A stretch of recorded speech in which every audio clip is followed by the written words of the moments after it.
a bonus episode of the Orlando Shine Show. We're sitting down with cool local people shaping Central Florida. Artists, builders, organizers, and neighbors with stories worth hearing. Right here on Real Radio 104.1 FM. All right, we're hanging out at the Orlando Science Center today in Ivanhoe Village, and I'm with some esteemed company today, Mr. Byrne from Central Florida Public Media. Thank you for having me. Of course, any excuse to talk to you. I've been wanting to have you on the show forever, Brendan. Oh, I'm glad. So I'm glad I'm here. Yeah. Yeah, I used Jeff Sanford as an excuse to get you on. Hey, Jeff. Hey, I am good. You use me as you need, as long as you mention Orlando Science Center. All right, perfect. I'll remember that. Yeah. I think I saw that on your personal ad. I'm here for the cause. Yeah, taking it for the team, as he said. And we're not just here to hang out, but we are going to talk about a really cool event that's coming up. But Brendan, in case people don't know, you're a genius. Oh, no. Yeah. No. And you talk to geniuses a lot. That's true. That's yeah, true. you're on kind of this is a rare occasion to get someone from Central Florida Public Media on Real Radio. I assume I don't hear it that often, and I think maybe these people aren't used to hearing people with an informed opinion all the time. So I'd love to hear your background because you cover full time. You work in the industry full time for Central Florida Public Media, Yes. and it's not you started as like you have a show about space. Yes. Okay, but it's. I feel like you recently got a promotion, aren't you? Kind of programming Yes, manager? actually, it was more than recent, or a little longer than recently. Okay. But yeah, I think it's been like 3 years now. I'm the assistant news director, but I'm allowed to still do my podcast too. Oh, that okay. was part of my negotiation. Is I wanted to keep the podcast. Okay, they can't get rid of that. No, It's one of the no, most popular programming yeah. things that they have, right? Yeah, it's turning 10. 10 in March. a yeah. decade. Yeah. Amazing. It's what's it called again? Are we there yet? Are we there yet? Yeah. And in italics, and it's maybe about going to. Is it about going to the moon? Is that right? It used the when we started the podcast, the whole framing of the show was when it comes to putting people on Mars. Are we there yet? Okay. So we looked at that, but now it has turned out, or it's grown so big that we had to expand the focus of what we did to just space. to just space. Okay. Yeah. Are we on Mars yet? Are we No, there not even yet? close. No, Not even okay. close. Which That's is too good bad. because I still have a job. As long as we're not there, you can Yeah. keep talking about it. Exactly. Okay, the yeah. journey. Well, and now Central Florida is sitting on one of the busiest spaceports in the world. Has that proximity shaped your reporting in recent years, Brendan? Oh, certainly. It's the reason why we have the show and why we have the Space Beat at Central Florida Public Media. We didn't have this for a while. When the space shuttle ended, the station stopped covering the space program. And it wasn't until 2014 when there was a launch. It was called EFT-1. Nobody will know what that means. Acronym? Yeah, Okay. there's a lot of acronyms in space, but it was the first launch of the Orion spacecraft, which Okay. is going to take humans back to the moon. And I did a story on that, and there was such an outpour of people saying, you need to report on this more and more. And at the time, SpaceX was coming to prominence. We were seeing a lot of commercial activity there. So we started covering it. And I got the job because I told my boss that I went to space camp when I was in 5th grade, and that's my only qualification for this job. It was more than anybody else. More at the than anybody station? else at the station had. So I got to do it, and I pitched so many space stories that my boss at the time said, enough is enough. Start a podcast so you stop bothering me with all these stories. And that's how it came to be. So that one flight it launched not only sending humans back to the moon, but it launched my Your career as career. a space podcaster. I love that. Yeah. You're so well spoken too to even bring it back to the launch. Do you think through these years, through 10 years, are there still some big misunderstandings about the space industry? Are you seeing maybe repeated questions through the years? John. Yeah, so there. Oftentimes you get, well, are we still launching the space shuttle? We're not launching the space shuttle anymore. No. That ended a long time ago. It's mostly commercial stuff now. It's mostly commercial stuff now, and there's a lot of NASA stuff happening too, but it is mostly commercial stuff. So sometimes someone will ask me, hey, when's the next space shuttle launching? And I was like, well, you need a time machine if you want to see that. No, I don't say that. Okay. But yeah, I think that's one misconception. Another misconception is that NASA's not doing anything. NASA's doing a lot of stuff. They're actually leveraging their partnerships with these commercial companies to do more stuff. Okay. They don't have to build the rockets anymore. They basically call an Uber and get their stuff into space. An Uber being I love SpaceX's that. Falcon 9. And then maybe since they're like a federal agency, they can help them get clearances. Is that the payoff? That's a really good question. Thank you. I think that there definitely is something there, but there's always a fight between because NASA doesn't actually give launch licenses. It's another federal agency, the FAA. FAA. So SpaceX and the FAA are always kind of Are they always spouting. SpaceX wants to go faster, and the FAA is like, wait, don't blow stuff up. Oh, So they're busy trying to keep drones exactly, from happening. yeah. NASA, private companies, defense contractors, they're all like operating side by side. Mm-hmm. Are you seeing that bleed into news, into your space coverage? Or are you seeing, like, as you're reporting on these launches, or do you get to hear about what's in it? Like, what are the payloads? And Sometimes, things? yeah. Most of the time, we get to hear what's in it. So what's really cool is NASA is the civil, the federal agency. It will have a spacecraft with a science experiment on it or something like that, and then it gives it Like, to does a plant grow in space, and what happens if it does? Exactly, which Okay. they have done that quite Yeah. a few times. And so they will give it to the private company, so you get a chance to see what that is, and then Okay. the private company shuttles it up into space. So they can either put it into orbit or deliver it to the International Space Station. So SpaceX Is there does still lot a of that. thirst for space coverage? Are you seeing that? Like, as much as, back in the day when when NASA was really starting over on the Space Coast, and there were schools named after it, and highways named after sexy astronauts. Like, is there still? Do you see that as a resurgence now with this private company push, or not as much? I would like to say yes, but it's definitely not the way that it was. Okay. I think SpaceX has come out there and has been the sexy company, right? They're the sleek, Katy cool Perry looking, carrying Katy Uber. Perry of this space industry. Yes, people really pay attention to what they're doing. They're doing some really interesting stuff. Okay. It helps that their engineering process is blow stuff up and learn from it. So there's always these really great visuals. SpaceX has a very huge butch way to do fandom. science, eh? Yes, It is a very butch science. Just suck. blow it up and see what Yeah. happens. Can we control it? Does it bring us somewhere? Yeah. But there's not as much interest as there was. Okay. There are times throughout I've been doing this for about 10 years now. There are times when a major space event brings a lot of people together, and I'm thinking of I'm going to give you another acronym, Brendan. I like it. It's DM2 and Demonstration Mission 2, and this was the first time that SpaceX was launching people on the top of their rocket, and it was the first time we were launching humans from the Space Coast since the end of the Space Shuttle program. Love it. It happened in May of 2020. Okay. And so what was going on in 2020. I do. And so in this time Zoom was launching. Zoom was launching. Yeah. Yes, we were all on Zoom. But there was this moment of a lot of uncertainty and fear of the future and what was going on, where everyone got a chance to kind of look skyward and see what humans were capable when they came together by launching these two people into space, and most importantly, bringing them back safe. So there are these moments in That history. wasn't Captain Kirk, right? That was not Captain Kirk, Okay. no. But he did go to space, and he did come back safely. But he came back sad. He came That's back what I remember changed. reading. He came Yeah. back changed. He said he was just so sad about the human condition, right? Yes. Of like, why are we fighting? We're just on this little marble. And that's not an isolated incident. That is actually something called the overview effect, where astronauts get this when you see the marble of Earth, you see no boundaries below, and then you just see the blackness of space, and you see how fragile our planet is. And this is a documented phenomenon that happens. It's almost a spiritual change or a philosophical change in astronauts when they see our planet What from did a you much call different perspective. It's called the overview The effect. overview effect. Because Yeah. I've been calling it space ennui. That's it too. Okay. That would work too.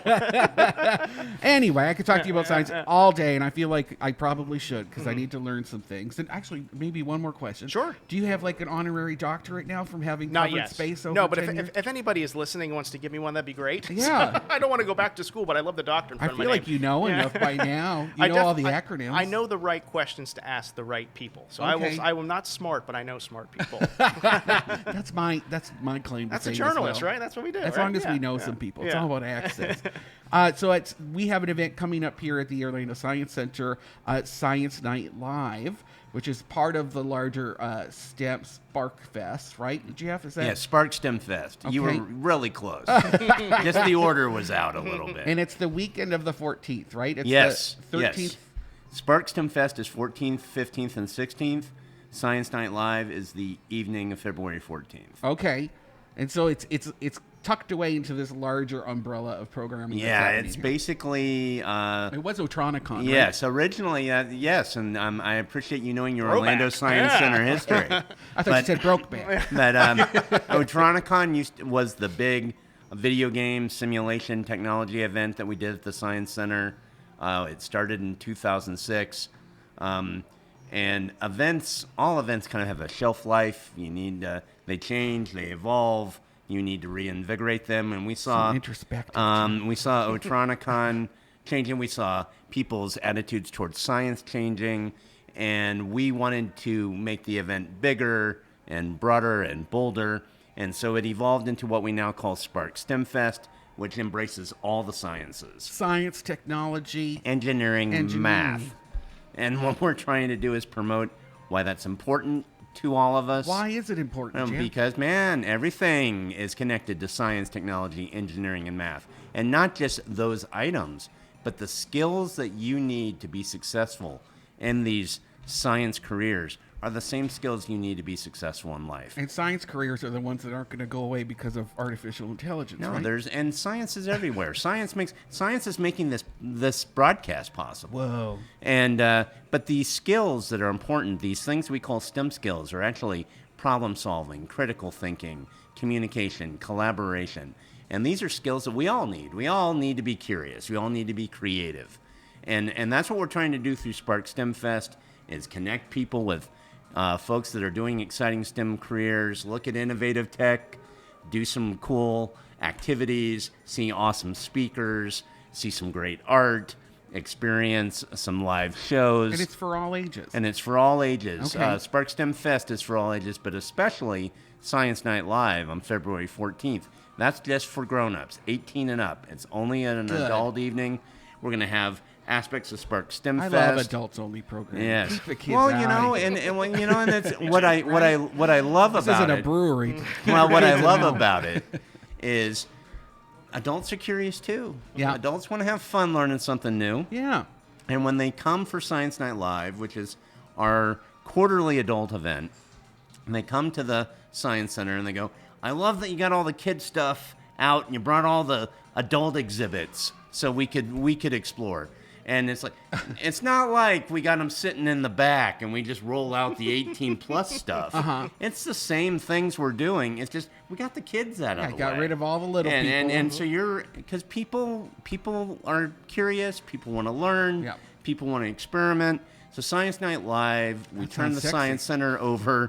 Watch it, Brendan. Still a family brand. It is, but you're on my brand today, and we can talk about it. Science Night Live is our opportunity to attract adults and explore with Spark STEM Fest specifically on February 14th. Have some cool exhibitors and activities set up. And a speaking panel, right? Yes, exactly. We've got Brendan joining us with Nicole Stott, who is an astronaut, and also Christina Korp, who is the astronaut wrangler. Christina Korp? Yes, she has worked with not just Nicole, but with Buzz Aldrin and a number the of best other astronauts. Yes, moonwalkers, yeah. Yes, and so they're going to have a great conversation. We also have Jason Latimer, who is a world champion magician.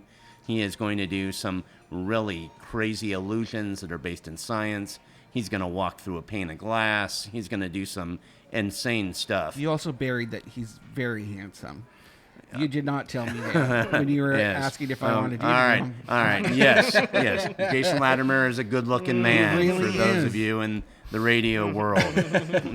But yeah, we want folks to come out February 14th to SNL, especially to check out what our friend Brendan is doing. Because you're going to be interviewing an astronaut, right? Miss, is it not or Stott? Nicole Stott. Nicole Stott. But she's particularly interesting because she's not. I don't know. She's not just up there collecting moon rocks. She's also an environmentalist. She and an is. artist. Yes. She's. I've been so lucky to have met her years ago, and I have interviewed her countless times. Oh, brag it up. And yeah, she's awesome. But the first time I met her, I really didn't know what she had accomplished in space. She was went up twice. She lived on the International Space Station. Yeah. But she was the first person to paint with watercolors in orbit. That's crazy. And so she told me about the science of it, and essentially she was just trying to keep herself busy while she was up there, and ended up falling in love with painting, and she's brought that down to earth. And that overview effect that we were talking about earlier, she tries to capture that in her art, which is really, so really it cool. feels. Can you feel that? You kinda... can when you look at it and say this is coming from the eyes of somebody who has seen our planet in a way that only 600 or so people have ever seen it before, is really incredible. Do they have? I know they must have like psych help when they come back, right? Oh, Are there people we'll like have to ask therapists her that that, help yeah. them kind of decompress the things? I that know they've they seen have and a psych felt? evaluation before they go, so that they know they don't open the door while they're up Okay. there. But I'm not sure about afterwards. Or I'm sure chase there people is. down Or- across yeah. the country like that one lady did. Yes. Didn't she do that? Oh my gosh. Yeah. She did that for love, She Brendan. did. She pooped in bed. Yes, it was all for love. Yeah. You know, now I'm gonna have to find out if they do have psych I evals, just because I'm wonder sure they about should. They should. But that's something we can ask Nicole, because it's not Yeah. just me. It's not just me interviewing Nicole at Science Night Live. It's a fireside chat. So Okay. we're gonna open it up to the audience to ask questions. So this is an opportunity that there are only 600 some people that have been to space. And we've got one of them that's going to be here in Orlando, and you get a chance to talk with her and ask her all of your burning questions. And you can Yes. ask her about the toilet, because I have interviewed her about what it's like to go to the bathroom in space, and used it for a story that aired on NPR. So she is very happy to talk about even the gross stuff up in Because space. that's all anybody wants to know about That is is, how yeah. do you poop in space, Yeah. right? Or Yeah. how do you Carefully eat is the ice answer. cream? Always carefully, which kind of applies to it any day. That's true, yes. Right? But didn't she do a workshop here? We're sitting here in the Science Center's maker space. Didn't she do a workshop here, Jeff? Yes, yeah. Actually, Nicole put together an art exhibit called Space for Art that includes her art and art from other astronauts, including Michael Collins, who was one of the Apollo astronauts, Wow. and Alan Bean, another Apollo astronaut. And so she's got this art exhibit, Space for Art, currently on display at Orlando Science Center, that's got astronaut artwork, artwork from other NASA professionals, and students from around the world. And she is very involved in, we have a spacesuit on display. And part of what Nicole does with her foundation is she goes all over the world to schools and community programs, and she talks to kids, and she runs these workshops where kids will draw on panels about what they like about space or their interpretations of space. And then she takes these panels and she gives them to the company who makes spacesuits, and they get those panels incorporated into a spacesuit. And she's made 3 or 4 of them, and a couple of them have gone into space, and it's a spacesuit, and it's got this patchwork panel of all these kids' artwork on it. And we have one on display at the Science Center. So she's got this awesome... Is that the one as you come in? That's main the one entrance? as you Okay. come in the main entrance that we currently have on display. Very And hippie. she's got this, very much so. It is the coolest spacesuit you will ever see. Yeah, because they're not traditionally Yes. attractive. No, looking. no. Unless you're flying for SpaceX and it looks Those like do look good. they Yeah. do look good because they're tailored. Yes, they are. Yeah. Versus the Yeah. NASA's always looks yeah, like and you're then going it's got that spelunking that underwater. bulky spacesuit. I want to come back to one thing Yes. Jeff said about the art that's on display here, and one of them is from Alan Bean, who passed away recently. But Alan Bean has been on the moon, and in some of his artwork, what he did is, because when you go to the moon, you actually get to keep some of the moon dust. Ooh, and he's actually by accident because it's just on No, your they shoes? gave. Well, yes, but then they gave Okay. him some. Okay. But he used it. He mixed it into his paints, and in some of his paintings of the moon, there is actual moon dust on it, and it is his artwork is absolutely incredible because he's an engineer. And Nicole became friends with him because they were artists, and she told me that he was really worried about the shadows and how the colors would be, and making sure that his paintings were as accurate as possible because he was that engineer, that scientist, and his work is just absolutely gorgeous. I don't think you have the moon dust stuff We don't. here. I don't think we have the moon dust, but we have one of his paintings, and he used one of his moon boots. His boots, yes. And so there's Yeah. the texture and the cool. footprints from his moon boots on his painting. So now there have only been 12 people that have walked on the moon, and now you have an opportunity to go and look at the artwork that one of them has So then created. you have two things. Is moon dust radioactive? That's actually a very good question. We covered on the Okay. podcast this week. Oh, we interesting. think it is. Okay. Not when it comes back, though. But not high. Oh, because Yeah. 'cause why? it essentially it gets radiated by the sun on the moon because there's no atmosphere. Right. But when it comes back, it's not radiant. It's sharp. You have to be very careful. It's like little tiny shards of glass. So like the Apollo astronauts were like breathe it in. They were like, this sucks. Yeah. You know, I'm coughing it. It's in my nose. But yeah, it's really sharp. Like So that- fiberglass dust Yes. almost. Yeah. So that's the only thing you have to worry about. But don't worry. Okay. There's you're not going to come Well, across no, moon it'll dust. be in your... Well, you say that, but who knows? Who knows? Who knows who tries to seduce me in my dreams? Some beautiful moon baby. And then the other one, do you think these people were artists before they went up? Or is the art part of, because I used to work with an art nonprofit in higher need areas, and we would teach art as a way to process, sometimes trauma. And I wonder if the art becomes a way for them to deal with these experiences that not a lot of other people have had, That's a really good question, and it's one that I asked Nicole when I first met Okay. her, and she said no, she wasn't an artist. She was going up to space station, and she was going to be there for an extended period of time. She's not working the entire time. They have Right. some downtime.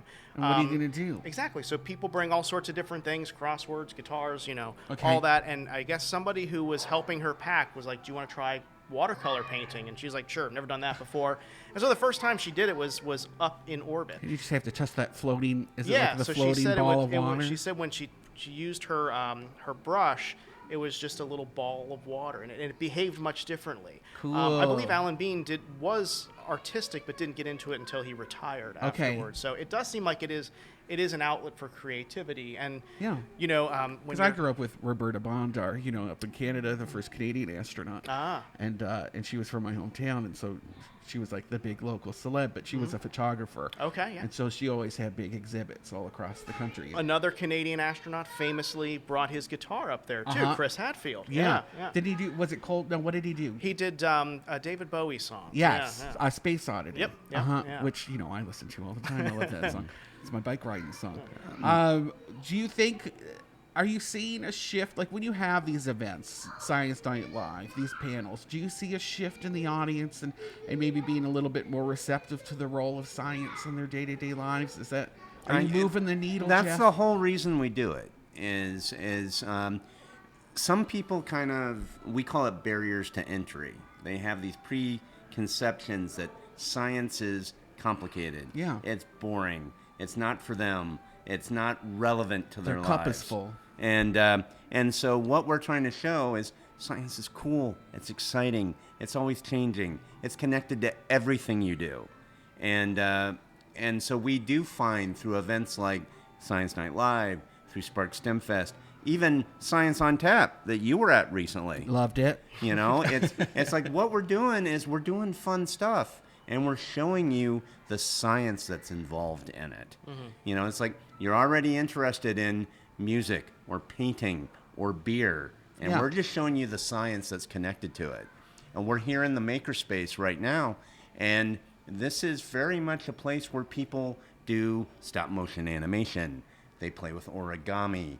They make puppets. They crochet.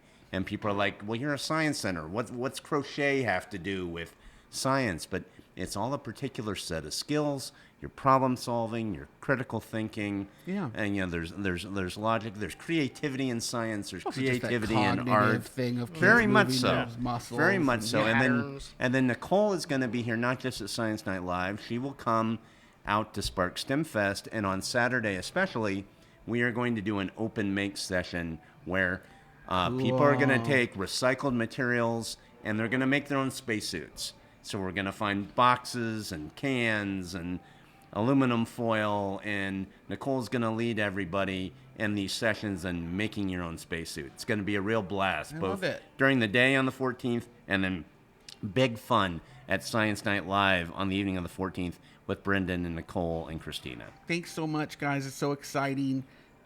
Where can they go to get more information? Jeff? You can go to osc.org, www.osc.org. You can see the information for Spark right on the homepage, and information on Science Night Live on the homepage as well. Also check out our socials on Orlando Science Center. It's going to be a really good time. Brandon, where can people follow along with your journey and hear more about what you're doing? Are We There Yet is comes out once a week. It's a podcast. Comes out Tuesdays. Get it wherever you get your podcasts. Apple Podcasts, Spotify. Or if you're a terrestrial radio fan, it's on 90.7 FM, 6:30 on Tuesdays. Love it. Thanks, boys. Thank Thank you. you.